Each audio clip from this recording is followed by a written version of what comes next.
നിന്നെ ആവശ്യമെന്ന് തോന്നിയാൽ പിന്നെ ദൈവം നിന്നെ ഒരിക്കലും ഒറ്റയ്ക്ക് വിടത്തില്ല. ദൈവം എപ്പോഴും നിൻ്റെ കൂടെ ഉണ്ടാവും. ഈ ദൈവമായിട്ടുള്ളൊരു പ്രണയബന്ധം തുടങ്ങുമ്പോൾ നീ വളരാൻ തുടങ്ങുന്നതിൻ്റെ ലക്ഷണമായിട്ട് അത് മനസ്സിലാക്കാൻ സാധിക്കും.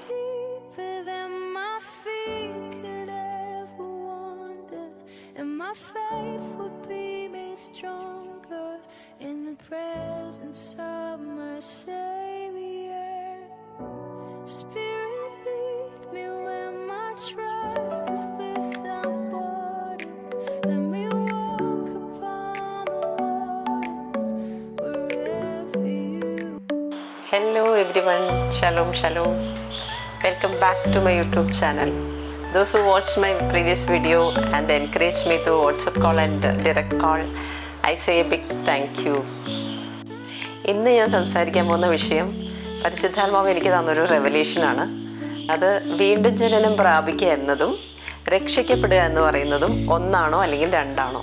ഇന്റർ ഡിനോമിനേഷനിലുള്ളവരും നോൺ ക്രിസ്ത്യൻസും എല്ലാവരും കാണുന്നതായതുകൊണ്ട് എല്ലാവർക്കും മനസ്സിലാകുന്ന രീതിയിൽ സിംപ്ലിഫൈ ചെയ്ത് പറയാൻ ഞാൻ ശ്രമിക്കുന്നതാണ്. ഇനി എന്താണ് രക്ഷ അല്ലെങ്കിൽ രക്ഷിക്കപ്പെടുക, വാട്ട് ഈസ് സാൽവേഷൻ, ഇതിനെക്കുറിച്ചാണ് ഞാൻ പറയാൻ പോകുന്നത്. ദൈവത്തിൻ്റെ അനന്തമായ സ്നേഹത്തിൻ്റെ പ്രകടനമാണ് രക്ഷ.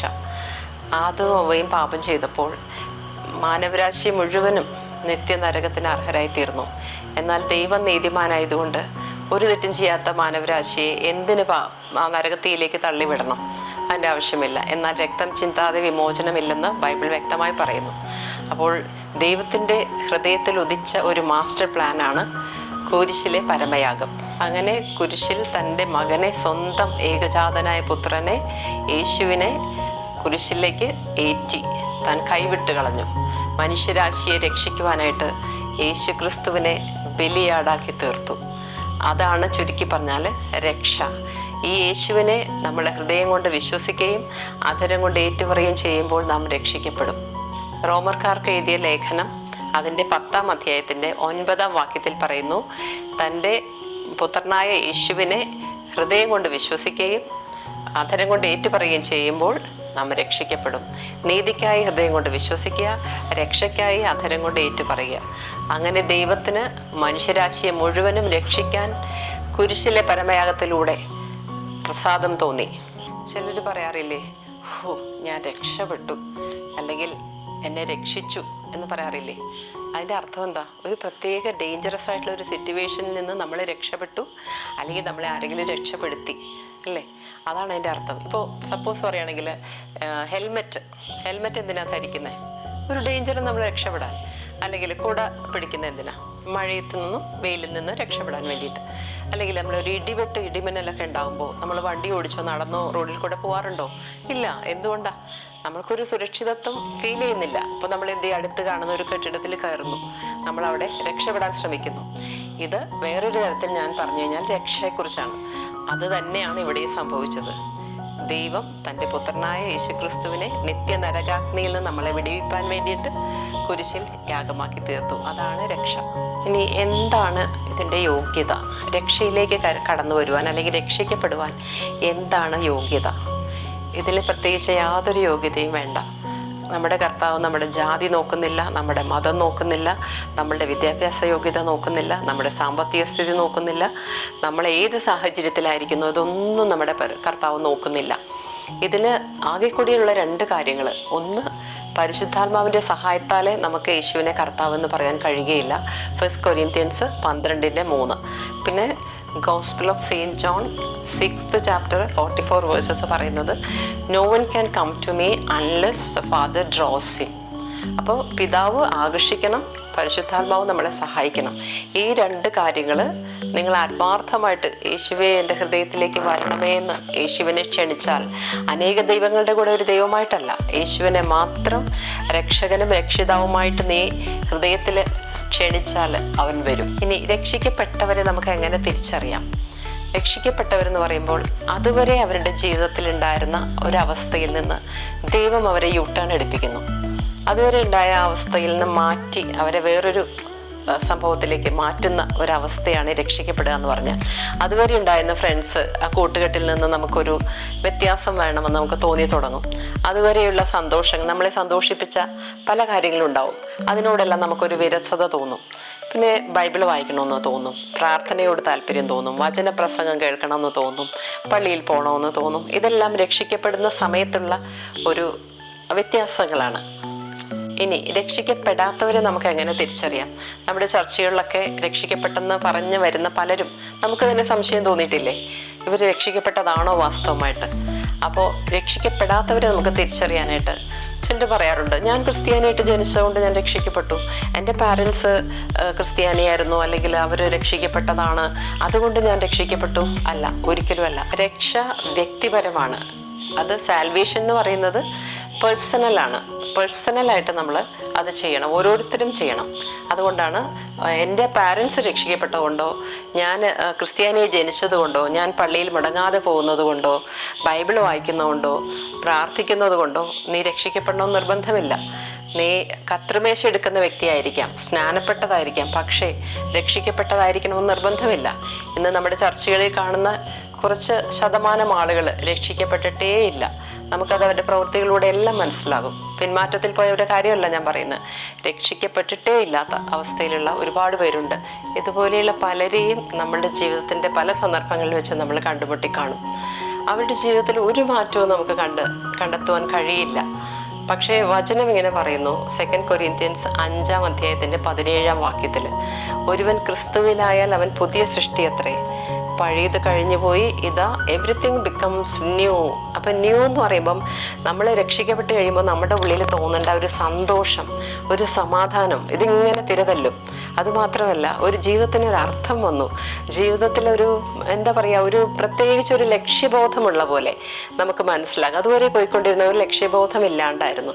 പക്ഷേ ഇന്നിപ്പോൾ എൻ്റെ ജീവിതത്തിന് എന്തോ ഒരു പുതിയ ഞാൻ എന്തോ കണ്ടെത്തിയതുപോലെ ഒരു സന്തോഷം, ഒരു നിധി കണ്ടെത്തിയതുപോലെ ഒരു സന്തോഷം ആ വ്യക്തിയുടെ മുഖത്ത് പ്രതിഫലിക്കുന്നത് നമുക്ക് കാണാൻ പറ്റും.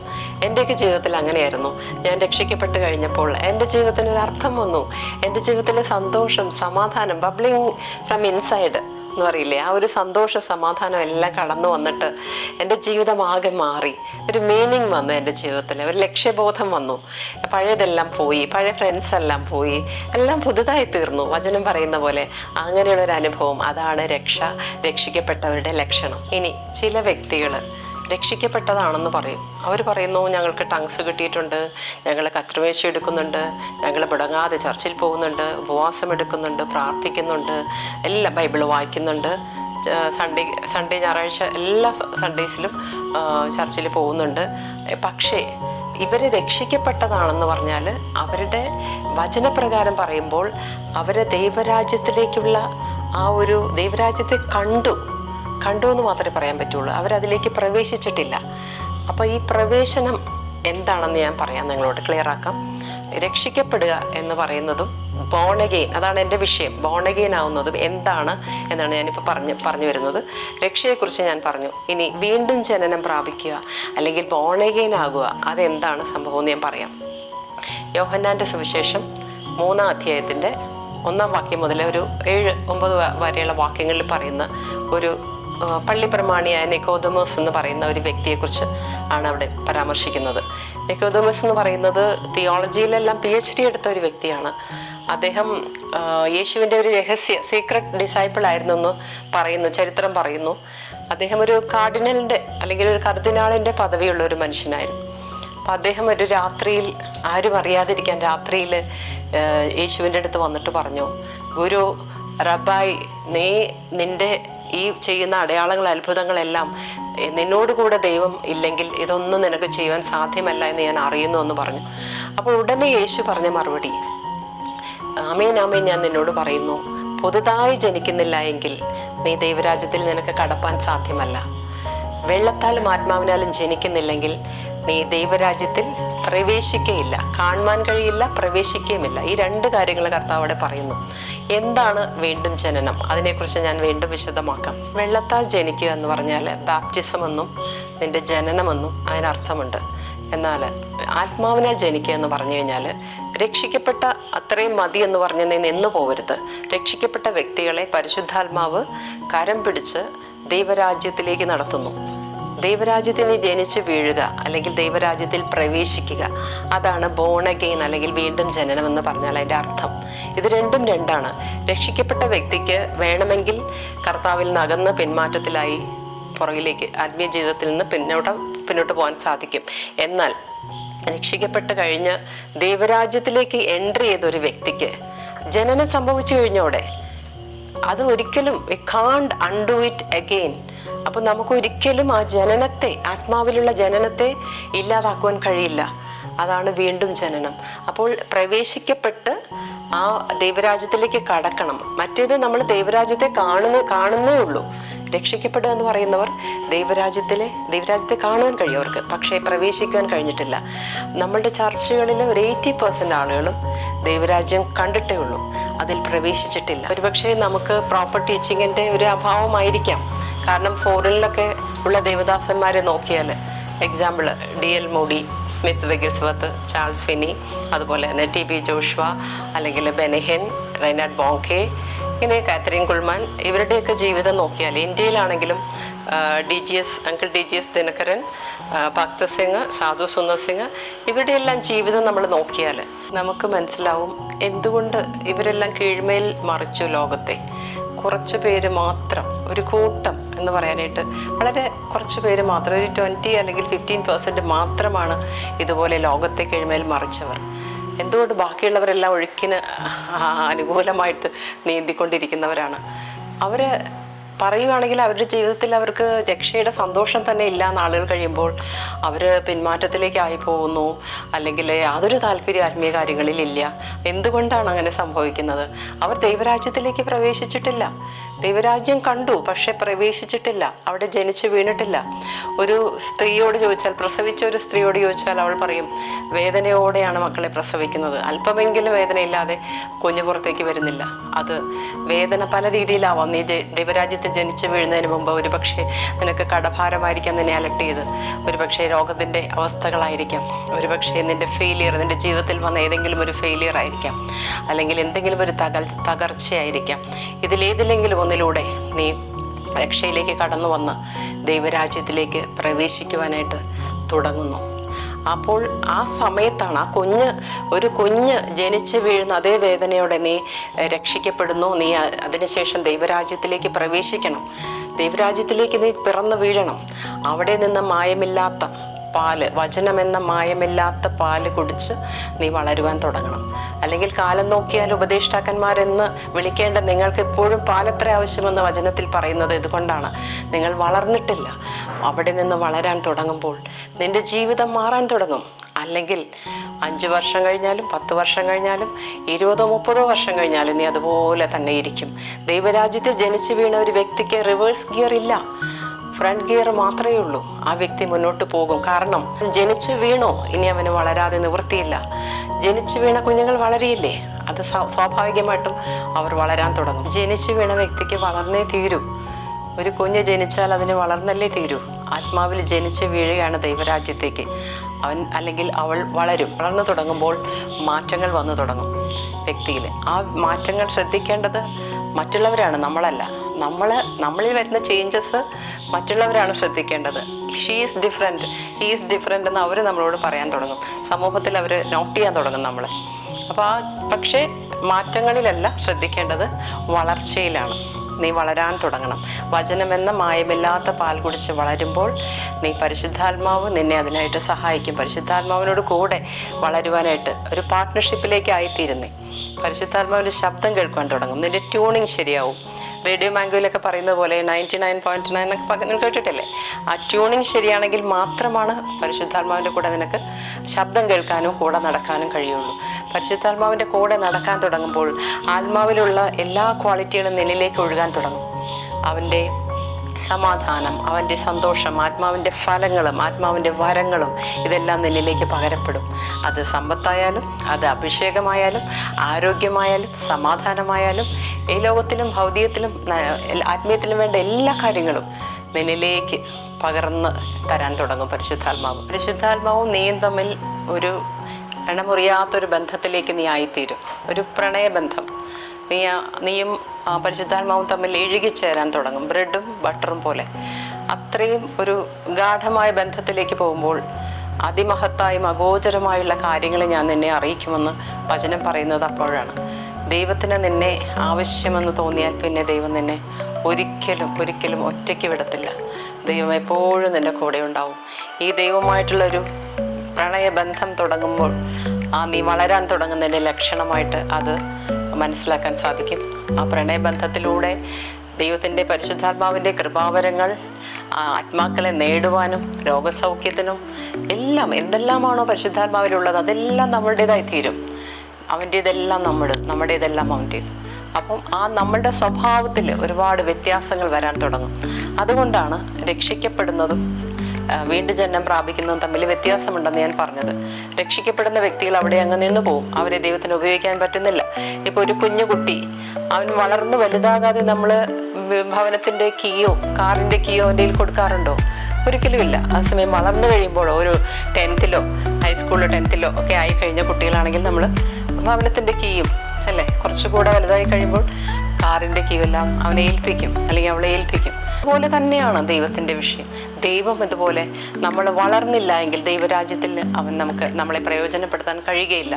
ആത്മാക്കളെ നേടുവാനും ഇതുപോലെയുള്ള എല്ലാ കാര്യങ്ങളും ദൈവത്തിൻ്റെതായ എല്ലാം ദൈവം നമ്മളെ ഏൽപ്പിക്കണമെങ്കിൽ നമ്മൾ ദൈവരാജ്യത്തിൽ വളർന്നേ മതിയാകും. അപ്പോഴാണ് നിങ്ങൾ കുടുംബത്തിനും സഭയ്ക്കും സമൂഹത്തിനും എല്ലാവർക്കും അനുഗ്രഹമായി തീരുന്നത്. അപ്പോഴാണ് ദൈവം നിന്നെ ശക്തമായിട്ട് ലോകരാഷ്ട്രങ്ങളിലേക്ക് എടുത്തുകൊണ്ടുപോയി ഉപയോഗിക്കുന്നത്. ഇവിടെ മാത്രമല്ല, അനേകർക്ക് വേണ്ടിയിട്ട് അനേക രാജ്യങ്ങളിലേക്ക് നിന്നെ എടുത്തുകൊണ്ടുപോയി ഫോറിനിൽ ഞാൻ ഈ പറഞ്ഞ ദേവദാസന്മാരെ പോലെ നിന്നെ ശക്തമായിട്ട് നിങ്ങളെ ഉപയോഗിക്കും. ഈ വചനങ്ങളാൽ ദൈവം നിങ്ങളെ അനുഗ്രഹിക്കുമാറാകട്ടെ. എൻ്റെ ഒരു ഹംബിൾ റിക്വസ്റ്റാണ്, ഇന്ന് മുതൽ എന്നെ കേൾക്കുന്നവർ ഇന്ന് മുതൽ ഒരു തീരുമാനമെടുക്കുക. നിങ്ങൾ ദൈവരാജ്യത്തിലേക്ക് ജനിച്ചു വീണിട്ടില്ല എങ്കിൽ ദൈവരാജ്യത്തിലേക്ക് സ്റ്റെപ്പ് വയ്ക്കാനായിട്ട് പരിശുദ്ധാത്മാവിനെ നിങ്ങളുടെ ജീവിതത്തെ സമർപ്പിക്കുക. ഇന്ന് മുതൽ നിങ്ങൾ അങ്ങനെ ചെയ്യുമോ? സമർപ്പിച്ചാൽ ഇന്ന് മുതൽ നിങ്ങളുടെ ജീവിതം പരിശുദ്ധാത്മാവിൻ്റെ കരങ്ങളിലായിരിക്കും. അവൻ നിങ്ങളെ വളർത്തും, അവൻ നിങ്ങളെ പണിയും, ശക്തമായിട്ട് ഉപയോഗിക്കും. നിനക്ക് എന്തെല്ലാം ആഗ്രഹങ്ങളുണ്ടോ അതെല്ലാം, എല്ലാത്തിൻ്റെയും, സമ്പത്തിൻ്റെയും വിവേകത്തിൻ്റെയും സന്തോഷത്തിൻ്റെയും അഭിഷേകത്തിൻ്റെയും ആരോഗ്യത്തിൻ്റെയും എല്ലാം ഈ പാക്കേജിലുണ്ട്. പ്രത്യേകിച്ച് ഒരാളെ കൊണ്ട് പ്രാർത്ഥിപ്പിക്കേണ്ട, പ്രത്യേകിച്ചൊരു പ്രാർത്ഥനാ വിഷയങ്ങൾക്കായി ഒരു സ്ഥലത്ത് ഓടി നടക്കണ്ട, ഒരു പ്രവചനം കേൾക്കാൻ പോലും ഒരാളുടെ അടുത്ത് പോകേണ്ട ആവശ്യം വരില്ല. കാരണം പരിശുദ്ധാത്മാവിൻ്റെ ശബ്ദം നീ കേൾക്കാൻ തുടങ്ങും. ആ ട്യൂണിങ് ശരിയായി കഴിഞ്ഞാൽ പരിശുദ്ധാത്മാവുമായിട്ട് നിനക്ക് ഏറെ ദൂരം സഞ്ചരിച്ച് അവൻ്റെ ഇഷ്ടങ്ങളെല്ലാം നിവർത്തിച്ച് ഈ ഭൂമിയിൽ നിന്ന് യാത്രയാകുവാൻ കഴിയും. ഈ വചനങ്ങളെ ദൈവം തന്നെ അനുഗ്രഹിക്കട്ടെ. നമുക്കൊരു മിനിറ്റ് പ്രാർത്ഥിക്കാം. പരിശുദ്ധാത്മാവേ, അങ്ങ് തന്ന വചനം ഞാൻ ഈ ഹൃദയങ്ങളിലേക്ക് പകർന്നിരിക്കുന്നു. യേശുവേ, അങ്ങയുടെ വാഗ്ദത്തം പോലെ ഇവരെ ജെറുസലേമിലും യഹൂദയിലും സമറിയയിലും ലോകത്തിൻ്റെ അറ്റത്തോളം കർത്താവെ നീ ഇവരെ ഉപയോഗിക്കണമേ എന്ന് പ്രാർത്ഥിക്കുന്നു. അതിനായിട്ട് കർത്താവെ, എന്നെ കേൾക്കുന്ന ഈ ജനങ്ങളെ ഇനിയും കേൾക്കാനിരിക്കുന്നവരെയും കരങ്ങളിലേക്ക് സമർപ്പിക്കുന്നു. അപ്പോൾ നിൻ്റെ ഹിതപ്രകാരം നീ അവരെ ദൈവരാജ്യത്തിലേക്ക് ജനിച്ചു വീഴുവാൻ, അവിടെ നിന്ന് വളരുവാൻ സഹായിക്കണമെന്ന് പ്രാർത്ഥിക്കുന്നു. അപ്പോൾ രക്ഷിക്കപ്പെട്ട് മാത്രം നിന്ന് പോവാതെ നിനക്ക് ഏറ്റവും പ്രയോജനമുള്ളവരായവരെ മാറ്റണമെന്ന് പ്രാർത്ഥിക്കുന്നു. കരങ്ങളിൽ ശക്തമായിട്ട് എടുക്കണം. ആത്മാവ് അവരുടെ കൂടെ ഇന്ന് മുതൽ നടക്കാൻ തുടങ്ങണം. അവരുടെ ജീവിതം നിനക്കായിട്ട് സമർപ്പിക്കട്ടെ. യേശുപ്പ, നീ അതിനായിട്ട് അവരെ ഒരുക്കണമേ എന്ന് പ്രാർത്ഥിക്കുന്നു. പരിശുദ്ധാത്മാവ് ഹൃദയങ്ങളെ ഒരുക്കണമേ എന്ന് പ്രാർത്ഥിക്കുന്നു. പ്രാർത്ഥന കേട്ടതുകൊണ്ട് സ്തോത്രം. യേശുവിൻ നാമത്തിൽ തന്നെ സ്വർഗീയ പിതാവേ, ആമേൻ.